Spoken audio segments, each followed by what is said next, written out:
எடப்பாடி வந்து ஏன் சடனா வந்து விஜய அட்டாக் பண்ணாரு? முடிச்சூர் பக்கத்துல இருக்க வரதராஜபுரத்துல 2 இளைஞர்கள், அதாவது பரத், சீனு, இவங்க துக்க நிகழ்ச்சியில வந்து பாத்தீங்கன்னா கானா பாட்டு பாடுற இவங்க என் நண்பர்கள் வீட்டுல வந்து தங்கி இருக்கும் போது அப்போ 6 பேர் கொண்ட வாலிபர்கள் வந்து பாத்தீங்கன்னா பைக்ல வந்து அவங்கள வெட்டி கொன்னுடுறாங்க.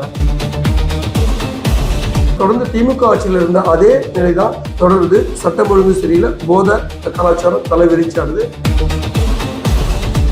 இந்த பொய்க்கால் குதிரையை நம்பி போவாதீங்க. திமுக கூட்டணியில் உள்ள 5 கட்சிகளோட காலில் விழுந்து ஆதரவு பெற்று நடத்திட்டு இருக்கு இந்த ஆட்சி எப்ப வேணா கவிழ்ந்துரும். இது ஒரு பொய்க்கால் குதிரை. சட்டசபை தலைவரான திரு ஏசிடி பிரபாகர் அவர்கள் எந்த முடிவும் எடுக்காம இருக்காரு. ஒரு கால் வந்து இந்த ரெபல் டீம் எதிர்க்க எந்த ஆக்ஷனும் எடுக்காம இருந்தாருன்னா நீதித்துறையை அணுகி இவர்கள் மீது வந்து எம்எல்ஏ தகுதி இறக்கம் செய்ய வேண்டும் அப்படின்றதுலயும் ஒரு பக்கம் இன்பதுரை தலைமையில வந்து பாத்தீங்கன்னா அதை ஒரு பக்கம் முன்னெடுத்து இருக்காரு.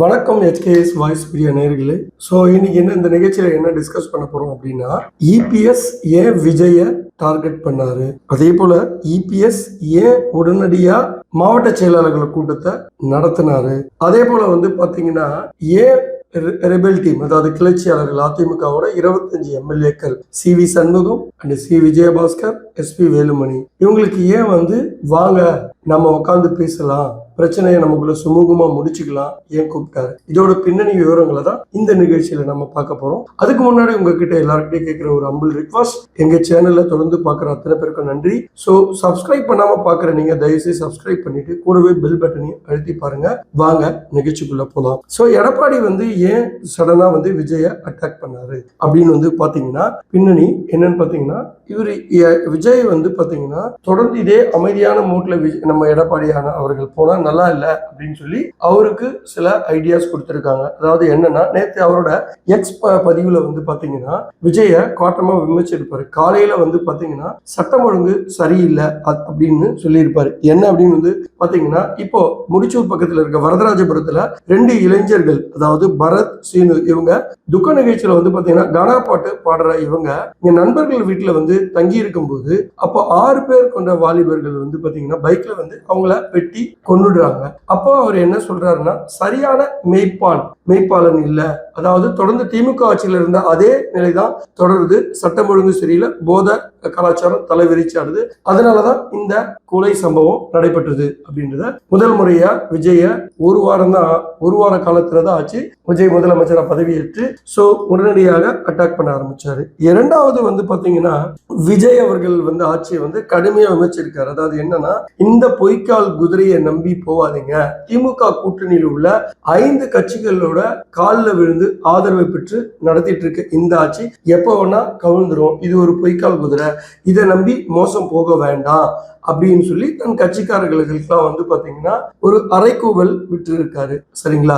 அதே நேரத்துல இந்த ரெபேல் கிளர்ச்சியாளர்கள் 25 எம்எல்ஏக்கள் வந்து விஜய்க்கு ஆதரவாக வந்து சட்டசபையில வந்து பாத்தீங்கன்னா ஆதரவு அளிச்சாங்க இல்லையா, அவங்கள வந்து வாங்க நம்ம உக்காந்து பேசிக்கிடலாம், நமக்குள்ள இருக்கிற பிரச்சனைகளை வந்து சுமூகமா தீர்த்துக்கலாம் அப்படின்னு ஏன் சொல்றாரு அப்படின்னா, ஸோ இந்த 25 பேர் கொண்ட எம்எல்ஏ குரூப் இருக்கு இல்லையா, நத்தம் விஸ்வநாதன், C விஜயபாஸ்கர், வேலுமணி, CV சண்முகம் இவங்கெல்லாம் என்ன பண்றாங்கன்னா, பொதுக்குழுவை கூட்டுறதுக்காக கிட்டத்தட்ட 1000 பேர், 3550 பேர்ல 1000 பேர் கிட்ட வந்து கையெழுத்து வாங்கியதாகவும் பொதுக்குழுவை கூட்டுறதுக்கு தயார் நிலையில இருப்பதாகவும் சோ அவர் எடப்பாடி பழனிசாமி அவர்களுக்கு ஒரு தகவல் வரவே அவர் என்ன பண்றாரு, சோ இது மீண்டும் போனா முதல்ல எப்படி OPS இருக்கும்போது அவருக்கு எதிராக கோர்ட்டுக்கு போயிட்டு கிட்டத்தட்ட 1.5 வருட காலங்கள் அப்படியே நீண்டுகிட்டே போச்சு. மீண்டும் அதே போல ஒரு சூழ்நிலை உங்களுக்கு அமைய வேண்டாம், அவங்கள கூப்பிட்டு பாருங்க, வந்து பேசினாங்கன்னா சுமூகமா இந்த பிரச்சனையை முடிச்சுக்கலாம் அப்படின்னு சொல்லி எடப்பாடி அவருக்கும் அறிவுறுத்தல் வழங்கப்பட்டதாக கூறப்பட்டது. அதனாலதான் அவருமே என்ன பண்றாரு, இவங்களை கூட்டு பார்க்கலான்றாரு. ஒருவேளை வரலன்னா தொண்டர்கள் மத்தியில என்னன்னா எடப்பாடி அவர்கள் கூப்பிட்டோம் அவங்க வரல அப்படின்ற ஒரு பிம்பத்தை உருவாக்கலாம் அப்படின்ற பேர்ல தான் அவங்க அப்படி ஒரு அழைப்பை விட்டாரு. ஏன்னா இதுக்கு முன்னாடி எஸ்பி வேலுமணி எங்களை போங்க போங்கன்னு சொல்லாம வாங்க வாங்கன்னு சொல்லி பாருங்க நாங்க உங்ககிட்ட வரோம் அப்படின்னு சொன்னதையாகட்டும், இவர் இப்ப இந்த அழைப்பை விட்டதாகட்டும் எல்லாராலையும் ஊர்ந்து பார்க்கப்படுகிறது. சரி, இப்போ ஒரு கால் இவங்க வரலன்னா தொண்டர்கள் மத்தியில அந்த ரெபேல் டீம் அதாவது கிளர்ச்சியாளர்களுக்கு ஒரு கெட்ட பெயர் வந்துடும். நம்ம பொதுச் செயலாளர் கூப்பிட்டோம் இவங்க வரல அப்படின்ற மாதிரி. சரி, வராம போயிட்டாங்கன்னா அடுத்து என்ன பண்ணலான்ற போது பேக் போனா வந்து பாத்தீங்கன்னா எடப்பாடி பழனிசாமி அவர்கள் நிறைய ஆயுதங்கள் தயார்படுத்திட்டு இருக்காரு. உதாரணத்துக்கு வந்து பாத்தீங்கன்னா ராஜ் சத்தியன் தலைமையில ஒரு ஐடி டீம் அதாவது வார் ரூம் வந்து 100 பேர் கொண்ட தலைமையில வந்து கடுமையா வேலை பார்த்துட்டு இருக்காங்க. அதாவது எடப்பாடி பழனிசாமிக்கு ஆதரவாக இந்த ஐடி டீம் செயல்பட்டு கொண்டிருக்கிறது. தொண்டர்கள் மத்தியில ஒரு அனுதாபத்தை இபிஎஸ்க்கு ஏற்படுத்துற மாதிரி இந்த வேலையெல்லாம் நிறைய சோசியல் மீடியால ட்ரெண்ட் பண்ணிட்டு இருக்காங்க.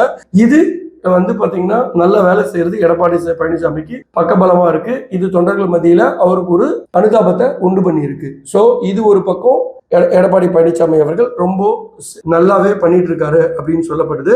சோ இதுல விஜயும் ஒரு பக்கம் டார்கெட் பண்ணிட்டாரு. இது போக டிஸ்ட்ரிக்ட் செக்ரட்டரிஸ் அதாவது மாவட்ட தலைவர்களை எத்தனை பேர் தன்னிடம் இருக்காங்க, நாம கூப்பிட்டா யார் யாரெல்லாம் வராங்க, ஒருவேளை இதுல இந்த 82 அதாவது அதிமுக அவங்களோட நிர்வாக வசதிக்காக 82 மாவட்ட செயலாளர்களை கட்டமைச்சிருப்பாங்க. அந்த 82 பேர் இல்லையா 26 பேர் அதாவது ரெபேல் டீம் 26 பேரை வந்து நீக்கிட்டாங்க. அதுல 12 எம்எல்ஏக்கள் வந்து பாத்தீங்கன்னா மாவட்ட செயலாளராகவும் இருக்காங்க, கட்சி பதவியில இருக்காங்க. மீதி இருக்கிற 14 பேர் மாவட்ட தலைவர்கள் வந்து பாத்தீங்கன்னா சி.வி. சண்முகமும் எஸ்பி வேலுமணி தரப்புக்கு ஆதரவாக செயல்படக்கூடியவர்கள். இந்த 26 பேரையும் வந்து நீக்கிட்டு புதியதாக நியமிக்கப்பட்ட மாவட்ட செயலாளர்கள் கூட ஏற்கனவே இந்த 82 பேர்ல 26 பேர் புதிதாக நியமிச்சாங்க இல்லையா, இந்த 82 பேர்ல யார் யாரெல்லாம் வந்திருக்காங்க. சோ வராதவங்களை தூக்கிட்டு புதுசா மாவட்ட செயலாளர் போட்டு மாவட்ட செயலாளர்களை தன்னுக்கு வேண்டிய ஆதரவாளர்களா நியமிக்க வேண்டியதா இந்த மாவட்ட செயலாளர்கள் கூட்டம் இன்று காலை வந்து 9 மணிக்கு வந்து சென்னை அதிமுக ராயப்பேட்டையில் உள்ள அவை சண்முக சாலையில் அதிமுக அலுவலகத்தில் நடைபெற்றது. இதில் கிட்டத்தட்ட 80 மாவட்ட செயலாளர்கள் கலந்து கொண்டதாக கூறப்படுது. இதுல ஜெயக்குமார் எந்த முடிவு எடுக்காதால அவர் மிஸ்ஸிங்னு சொல்லப்படுது. சோ அவரை பொறுத்த வரைக்கும் வந்து பாத்தீங்கன்னா இந்த வாட்டி ராயபுரம் தொகுதியில தோற்றுவிட்டார். அதுலயே வந்து பாத்தீங்கன்னா டெபாசிட் கூட வாங்க முடியாம தோற்றுறதுனால அவர் மிகுந்த மன வருத்தத்தில் இருக்காரு. அதே நேரத்துல இவங்க 2 பேர்ல அடிச்சுக்கிட்டு யாரு கை ஓங்குதோ அவங்களுக்கு ஆதரவு கொடுக்கலாம் அப்படின்ற மனநிலையில் இருப்பதாகவே சொல்லப்படுகிறது. சோ ஆக மொத்தத்துல எடப்பாடி பழனிசாமி அவர்கள் டிஃபென்ஸ் மோட்லயும் இருக்காரு, அதிரடி மூட்லயும் இருக்காரு. சோ ஒருவேளை இவங்க டிஃபென்ஸ் மோடுன்றது எதுக்காகனா அந்த ரெபெல் டீமை அழைச்சிருக்காரு, வரல அப்படின்னா அதிரடி மூட்லயும் ரெடியாக இருப்பதற்காக தான் அனைத்து காய்களையும் மிக சிறப்பாக வழிநடத்திட்டு இருக்காரு. அதே நேரத்துல அவரோட லீகல் விங்கையும் நிறைய டிஸ்கஷன் போயிட்டு இருக்கு. சோ ஒரு குறிப்பிட்ட காலம் அதாவது சட்டசபை தலைவரான திரு ஜேசிடி பிரபாகர் அவர்கள் எந்த முடிவும் எடுக்காம இருக்காரு, ஒரு கால் வந்து இந்த ரெபெல் டீம் எதிர்க்க எந்த ஆக்ஷனும் எடுக்காம இருந்தாருன்னா நீதித்துறையை அணுகி இவர்கள் மீது வந்து எம்எல்ஏ தகுதி இறக்கம் செய்ய வேண்டும் அப்படின்றதுலயும் ஒரு பக்கம் இன்பதுரை தலைமையில வந்து பாத்தீங்கன்னா அதை ஒரு பக்கம் முன்னெடுத்து இருக்காரு. இதுக்கு இடையில வந்து பாத்தீங்கன்னா தமிழ் மகன் உஷேன் அதாவது அதிமுகவை ஒரு பொதுக்குழு கூட்டணும் அப்படின்னா அவர் தான் அவைத்தலைவர், அவரு தான் வந்து அதுக்கு அழைப்பு விடுக்க முடியும். சோ அவருமே வந்து பாத்தீங்கன்னா இன்றைய அதிமுக மாவட்ட தலைவர்கள் செயலாளர்கள் கூட்டத்துல தமிழ் மகன் உஷேன் எடப்பாடி பழனிசாமி அவர்களுக்கு ஆதரவு தெரிவித்ததாகவே இன்னைக்கு வந்து அவரும் இந்த கூட்டத்துல கலந்துகிட்டாரு. சோ இதெல்லாம் வந்து பாத்தீங்கன்னா சி.வி. சண்முகம் வேலுமணி தரப்புக்கு பெரிய பேரிடியாக தான் இருக்கு. சோ அப்போ அவர்கள் என்ன செய்ய போறாங்க அப்படின்றதையும் பார்க்கணும். அதே நேரத்துல தொண்டர்கள் மத்தியில எடப்பாடி பழனிசாமி அவர்களுக்கு ஒரு அனுதாப அலையை உருவாக்குவதற்காகவே ஒரு வார் டீம் 100 பேர் கொண்ட வார் டீம் உடனடியாக நியமித்து அதற்கேற்றா போல அவங்களும் செயல்பட்டு கொண்டிருக்காங்க. தொண்டர் மத்தியில தொண்டர்கள் அனைவரும் இபிஎஸ் பக்கமா இருக்காங்கன்றத ஒரு பிம்பத்தை கிரியேட் பண்ணிட்டாங்க. இன்னொரு பக்கம் வந்து பாத்தீங்கன்னா மாவட்ட செயலாளர்களா தனக்கு ஆதரவாக இருக்குமாறு செயல்படுத்திட்டாங்க. சோ எதிர்க்க இருக்க அத்தனத்துக்கும் வந்து பாத்தீங்கன்னா செக்மேட் வச்சுட்டாரு எடப்பாடி பழனிசாமி அவர்கள் தான் சொல்லப்படுது. இப்ப இருக்கிற நிலைமைக்கு வரைக்கும் எடப்பாடி பழனிசாமி அவர்கள் கையே ஓங்கி இருப்பதாக பார்க்கப்படுகிறது. அதே நேரத்துல விஜயையும் வந்து பாத்தீங்கன்னா தூய சக்தி நீங்க இல்ல, நீங்க துஷ்ட சக்தி அப்படின்னு சொல்லி அவரு வந்து விமர்சனம் செய்ய ஆரம்பிச்சுட்டாரு. ஏன்னா அடித்த ஆடினால மட்டுமே அரசியல் வாழ்க்கையை நகர்த்த முடியும் அப்படின்றது இபிஎஸ் புரிந்து கொண்டாரோ என்னவோ தெரியவில்லை. இறங்கி அடித்தாடி கொண்டிருக்கிறார்.